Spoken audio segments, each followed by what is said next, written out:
The following podcast contains explicit language. He has a lot of great ideas. He's not a stupid man. He's worth $9 billion. I feel like our country is going down the drain. He is actually a very intelligent man who cares deeply about America. There is no question that this is the person who will go to Washington, D.C. and be able to absolutely turn the place around.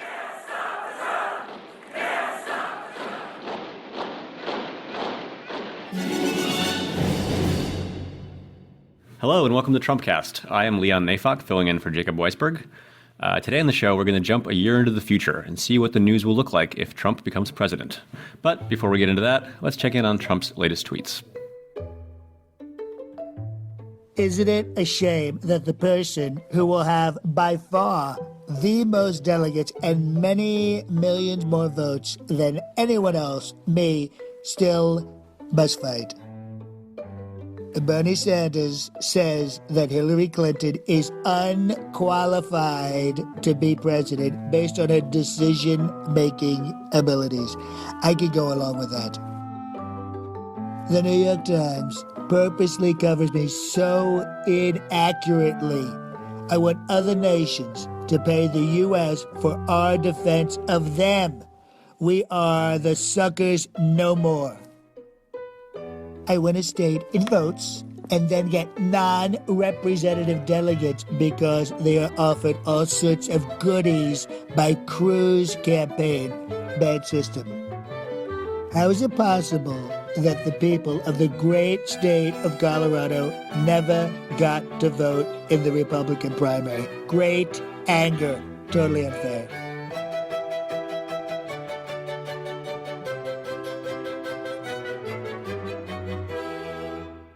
The Boston Globe's Ideas section, which is actually where I used to work, just ran a front page with a giant picture of, quote, President Trump. The headlines read, "Deportations to begin," and "Markets sink as trade war looms." And the date up top said April 9th, 2017.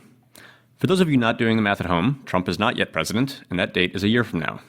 Joining me to discuss this front page is the editor of the Globe's Ideas section, Katie Kingsbury. Katie, thanks for joining me on Trumpcast. Hi, thank you for having me. All right, well, so tell me about the meeting where this idea was hatched. I'd love to sort of get a sense of what you guys were envisioning at the beginning and how it developed from there. Sure, of course.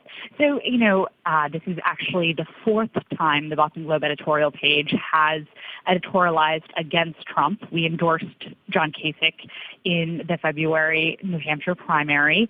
And, we sat down and we were really talking about, this is a unique election. How can we be unconventional about how we reach our readers and have an impact? And we came up with this idea. It was a lot about what are the policy positions that we should be talking about? What is Trump pledging? The reality is that he's really only talked about a handful of policies in which he's gotten into any specifics. So we really focused on those, and we started this process out trying to be a bit funny, and then quickly realized that actually this is really serious, and that we, especially as the campaign got a little darker, we really wanted to not only get people's attention, but have them realize how troubling some of the things that Trump is saying really are. I mean, it's a pretty drastic, even maybe like radical step for a newspaper to take. I get the sense from what you just said, and actually just from reading it, that it seems like it maybe almost grew out of like a building frustration over how to cover this guy in a way that makes an impact, in a way that actually gets people to pay attention. Is that kind of, do I read that right? Yeah, absolutely. Well, as you well know, editorial page at the Boston Globe and editorial pages across the country, they work separately from our newsroom. And one thing that we do every single day is comment on politics and other news events. This is more of the same. It's just a unique way of doing that. And we really wanted him to see in black and white the things that he's saying, so that not only our readers could see, but also the rest of the GOP. Mm-hmm. This is political satire, but it's also a political statement. We want the GOP to pause. We want it to ask itself, do we share in the vision that Donald Trump is laying out? Are we satisfied with settling for a campaign, for a candidate almost as extreme as Ted Cruz? and, ask itself tough questions about whether or not this is the direction it wants to move forward in.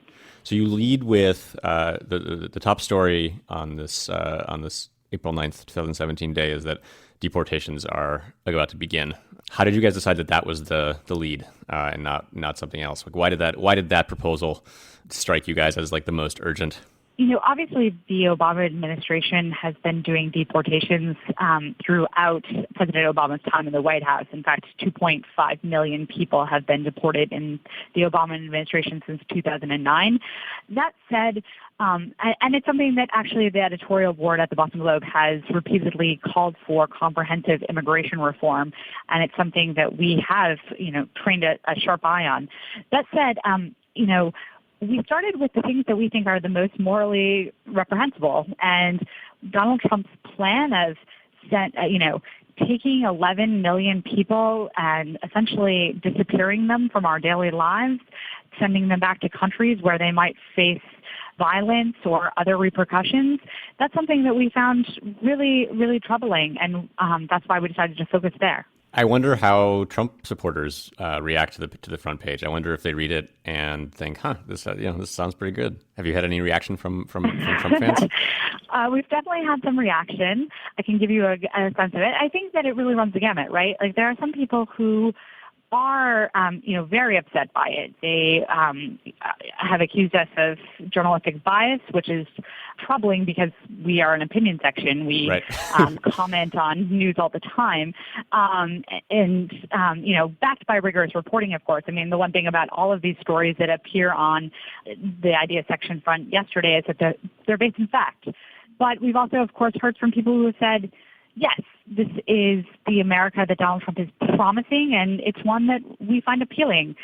We just simply find that appalling, and we want and deeply disturbing, and we wanted to make sure that even Donald Trump knew what he was saying and what the logical conclusions were for what he was saying. Did you think that Trump would have a reaction to it?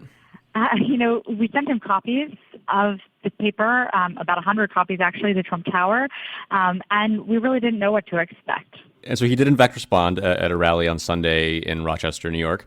He said, "How about that stupid Boston Globe? It's worthless, sold for $1." And then he went on to say that everything in the paper is made up. What was your reaction to that? I wasn't surprised. I'm not sure anyone would be surprised by that reaction from Trump. It's simply him saying empty words with no facts or figures, accurate facts or figures behind it. That said, we wanted to really have a conversation and start a conversation about Trump's vision for America, and we think that his comments just push that conversation forward, and we're pleased by that. I guess my favorite thing about his reaction, which I guess also included him saying, they wrote a really dishonest story, a totally dishonest story, which is really how he responds, I think, to real stories that are written about him, not right. just manifestly fake ones, which I thought was quite funny and telling. Right. I mean, the reality is almost all of these stories are quote Donald Trump verbatim. And again, we've also heard from his supporters who say, wow, this is actually the America that we want. So someone is misinformed, and it would be great if he could clarify, some of his details to his policy proposals and what we got wrong here. Actually, that's something that I wanted to ask you about too. Like you said, you guys quoted him verbatim in these pieces, obviously taking stuff that he has said so far. There's one point in the top story where you guys mentioned the $400 billion deportation program. Did you guys try to actually budget this out? Was it like an attempt to really estimate how much his vision would cost? Yeah, we. One thing that we did the rigorous reporting that we always do for editorial writing. We spoke to economists and policy analysts. We read, countless reports about people who have really taken Donald Trump at his word and taken what he's saying to their natural conclusions. And so every time we tried to use a fact or a figure, we tried to have it based in fact. All right. Well, last question. There's obviously a bunch of really provocative and amusing items on the page that you guys put out. Was there any cutting room floor stuff that you were sad to lose that you could tell us about? Oh, so much. I mean, what you're seeing is the final draft of dozens of versions of this, and one of the the fun parts about it was kind of the poetic license that we were able to take with some of these things and to poke a little bit of fun at Donald Trump and his supporters and the people who have endorsed him. Katie Kingsbury is the editor of the Boston Globe's Ideas section. Check out the Ideas section. Really, one of the greatest newspaper sections in America.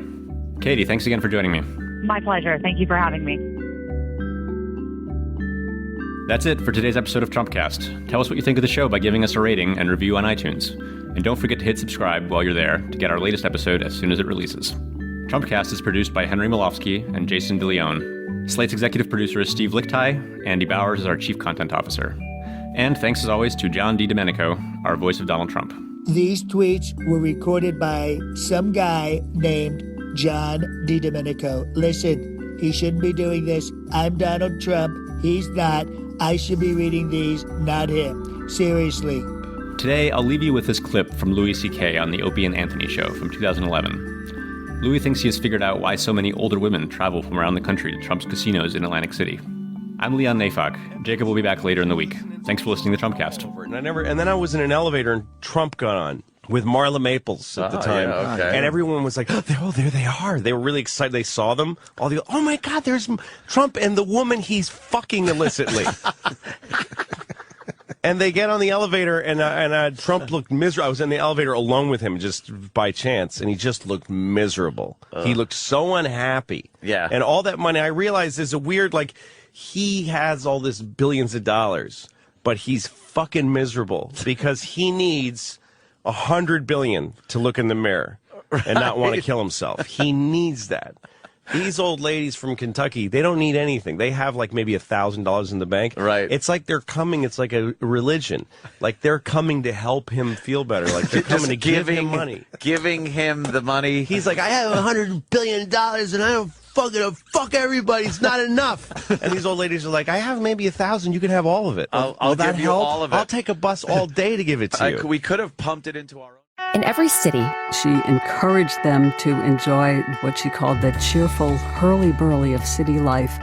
In every town. And now we've just been around long enough, and the town looks so much better. There are people who want to change things. And I thought, oh my gosh, that is so cool. Why can't we do that in my community and other communities everywhere? To make them better. My point to them is it can be better. It can be better than that. It'll be different. Or to protect things from getting worse. If you're a responsible person, you have to oppose things that are dumped right on your neighborhood, right in an area that you know about.